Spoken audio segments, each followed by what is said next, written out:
takes like 15, 20 minutes, inshallah, to go through it. This is all based on material from Mufti Hussein Kamani, based in Dallas, Texas. He has a podcast, goes through these. I'm basically just taking that material. It's awesome.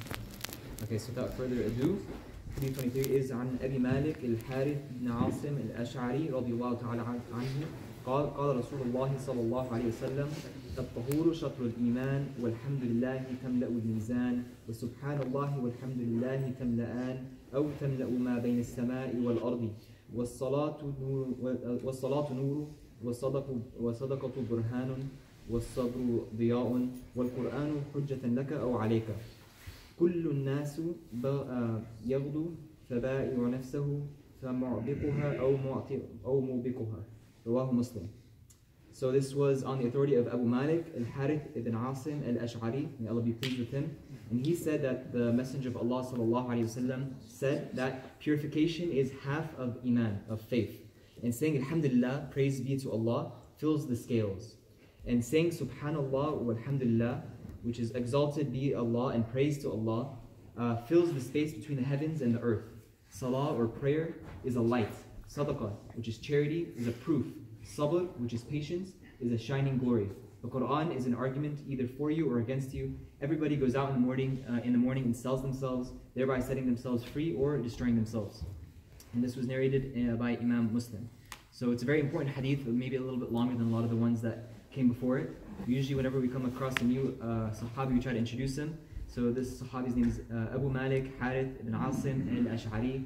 Most people haven't heard of him, and that's because there's very little that's known about him. Most biographies are very short, just like a couple lines about him. Basically what we know is that he narrated a couple hadith, and there was a group of students that narrated hadith from him. And he passed away during the time of Umar, in Umar's Khilafah, radiyallahu anhuma. And some say that he passed away in the ta'un of Amwas, which was a great plague that struck many of the Sahaba and the Tabi'in, the people that followed the Sahaba.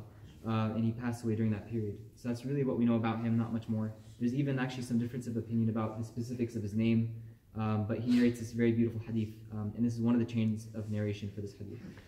So this hadith falls in a category of hadith called Fada'il al-A'mal. Fada'il al-A'mal means kind of like the beauty or the benefits of certain actions. And so the idea of this category of hadith is try to encourage us to do good deeds, and it explains to us why we do certain deeds or what the benefits are, what the rewards from Allah are. And it kind of prevents us from laziness, it creates excitement, it gives us meaning in the actions that we do. And so the idea behind these things in general is that when we're promising something on behalf of Allah, we're promising something that is in the unseen world, in the unseen reality. In that case, that means we have to have a chain of narration that goes back to Allah. And so what happens is that the Sahaba tell us these things, and whenever a Sahaba tells us something about the unknown, that means they could have only got it from the Prophet, because they wouldn't lie. And the Prophet ﷺ could only get it from Allah, because he himself would not see the unseen, except with a revelation. And so all these kind of traditions go back to Allah. But the unfortunate thing in this specific category of hadith is that it's probably, in all the hadith, it was most prone to forgery. In like our history of like hadith, there's always been this battle between forgers who try to forge hadith and like scholars who tried to separate what was sahih and what was weak and what was authentic, what was fabricated. And that's why we have these like ratings for hadith. People maybe heard of them. There's like strong authentic hadith, hadith that are tawatur, which is like beyond doubt. There's hadith that are weak, we've heard that a lot, and some that are actually even fabricated, that are faked. And so the most amount of faked hadith actually comes in this category where people try to make up lies that encourage people to do good because they think that that somehow is good, but it's still lying. And so that's just like something to be aware of. But this is a sahih hadith. It's very authentic, and there's plenty of very authentic hadith that kind of talk about the benefits of certain actions.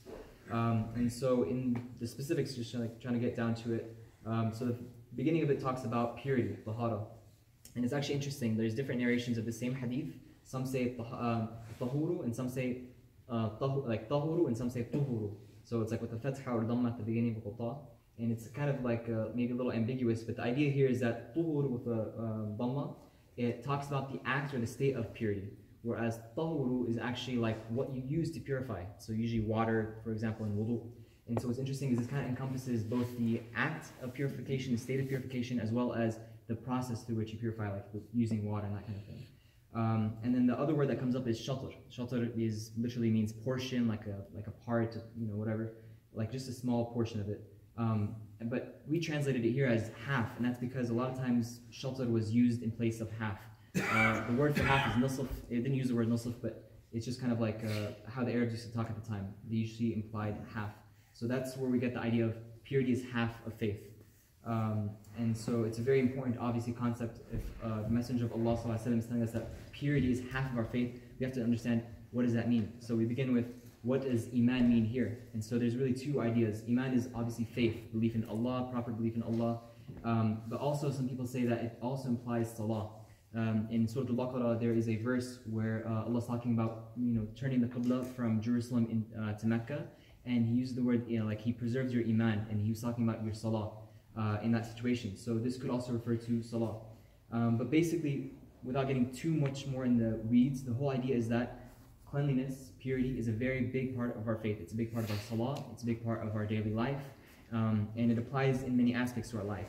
So it's, obviously with wudu, but also maybe how clean your house is, how clean your clothes are. We know one of the first commandments that the Prophet ﷺ received was وَثِيَابَكَ فَطَهِّرْ in the Quran, right? It's like Allah was starting the mission of the Prophet ﷺ, and He told him to get up and go clean your clothes. That was one of the first steps to preaching Islam.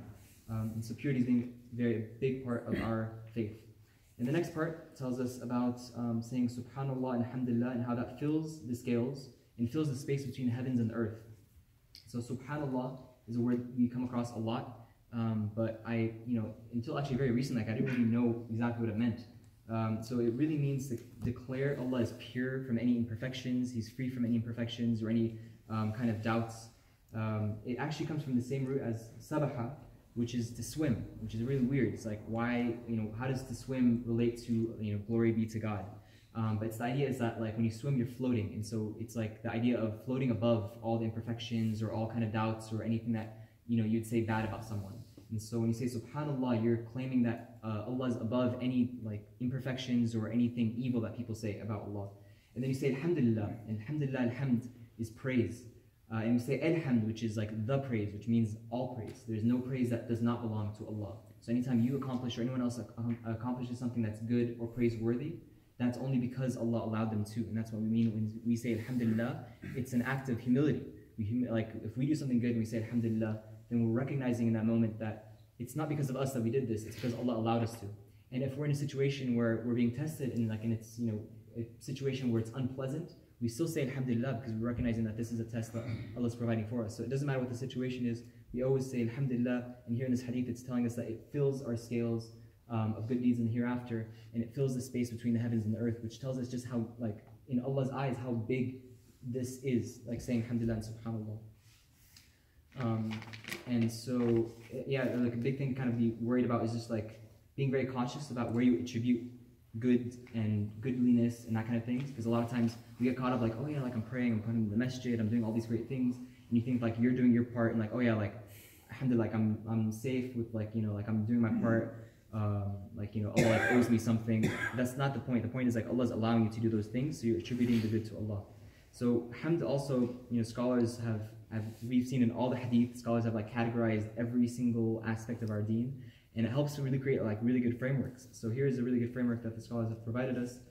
They split Hamd into three parts. The first they say is qawli, which is the literal saying of the tongue. So when you say Alhamdulillah, that's one part of praising Allah, it's through your tongue. There's also more, there's fi'li, which means through your actions. Sujood, for example, prayer, giving sadaqah, those are all parts of praising Allah. And then there's also hali, and that's like with the heart, your situation, like you're content with Allah, you're satisfied with what Allah has provided you in that moment. And those are all parts of praising Allah. And the next part, Allah says that salah is light.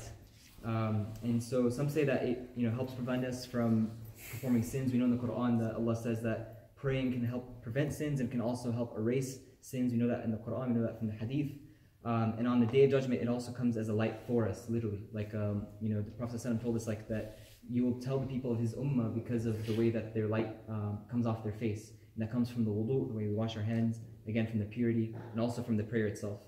There's a hadith narration in Tabarani which mentions like a story about salah, like the salah comes as a kind of a physical embodied form, and it intercedes on the behalf of those people who took care of it, who took their time in it, who spent time in salah, made sure not to miss the salah, and so it'll come and intercede for those people. And this is a concept we kind of like, this is a kind of a theme of our deeds coming as like an embodied form in the hereafter. The same thing happens to the Quran, and it happens to our salah, and they kind of intercede on our behalf, make arguments for or against us. And then the next part is about sadaqah, charity. And it says how charity is basically a proof, a burhan. And it's a proof of Iman, because when you're giving sadaqah, because for example, like if you give zakat, you have to give zakat, especially if you're living in a Muslim society. If you don't give zakat, like there might be punishments, or it's like illegal, it's like a tax essentially. When it comes to sadaqah, that's something that comes from the heart. It can be done hidden. It's not something that's compelled on anybody. And so when you give sadaqah, it's like a proof that you really believe in Allah, that you're really not going to gain a benefit out of this. You're giving it because you believe that there's a benefit with Allah, that Allah is going to be pleased with this action. You're doing it for His sake. So it's going to come as a proof for you in the hereafter when you do it sincerely, inshallah. And the next part is about sabr. And so here again, sabr, I think like Mufti Kamani went over a very beautiful definition of sabr. Because a lot of times we think of sabr as like not complaining. Like if you don't complain, you're somehow being patient. But that's not true. Like if, for example, if someone passes away and someone cries, that's not like a lack of patience. The Prophet ﷺ himself, he cried when people passed away. We know that Sayyidina Ayyub, who was a prophet who jobbed in Christianity, who suffered a lot, some of the most amount of suffering maybe any person's ever gone through ever, like through disease and hardship and poverty. And he was known in the Quran, he was called the patient person. Like he's the model of patience in every society for Christianity and Islam. But even he went to Allah at one point, and he said and he complained about his affairs to Allah after a lot of patience. And so it's not that complaining takes away patience. Really what sabr is that it's good etiquette in a time of hardship. Specifically, it's good etiquette with Allah and also with other people. So if Allah puts you in a situation of hardship and you have bad character, that's anti-patience, that's anti-sabr. And if you're able to do with that situation and treat people well, say a good word, still have that respect with Allah, that is what sabr entails. And there's a very beautiful story from the Prophet ﷺ where there was a woman who was grieving over her child, and the Prophet ﷺ happened to be walking by. And so he told her, have patience in this moment. And so she didn't know who was behind her, she didn't know who it was, and so he said, you don't know the pain that I'm feeling, you couldn't imagine the pain I'm feeling. And so the Prophet ﷺ, he himself has buried his own children, but he didn't say anything, he kept walking. And then someone came up to the woman, he said, do you know who that was? That was the Prophet ﷺ, how could you talk to him that way? And she freaked out, she had no idea that she was talking to the Prophet ﷺ. So she went and apologized, I didn't mean to say it that way. And the Prophet ﷺ said something very beautiful, that patience is in the moment of tribulation, not afterwards. الصبر عند الصدمة الأولى. It's like the very beginning, like at the first shock of a tribulation, that's where true patience comes through. And so that is on patience, inshallah. And then the last part is the Quran intercedes on behalf for you or against you, basically. So the Quran, again, comes as an argument for you or against you hereafter. And what that means is it really shows us that the relationship that we build with the Quran is a real relationship. It's going to come to you in the hereafter, and it's going to talk about he or she used to read me slowly and spend time with me and memorize me and struggle with me, try to learn Arabic for my sake, and used to read a page a day for me or a few lines for me. Or it's going to say that they had a lot of free time, but they decided to put me aside. They just let me collect dust on a bookshelf. So the Quran is like a real living thing that we should really try to build a relationship with, inshallah. And Ibn Mas'ud brings a narration where he says that the Quran will intercede, and that intercession will be accepted, whichever way it goes, whether it's against you or for you. And basically at the very end of the hadith, the Prophet ﷺ mentions how every person is going to wake up. When they wake up in the morning, they have a full day ahead of them. And in that day, they're either going to get closer to Allah or they're going to get further away. There's no kind of just staying in the middle.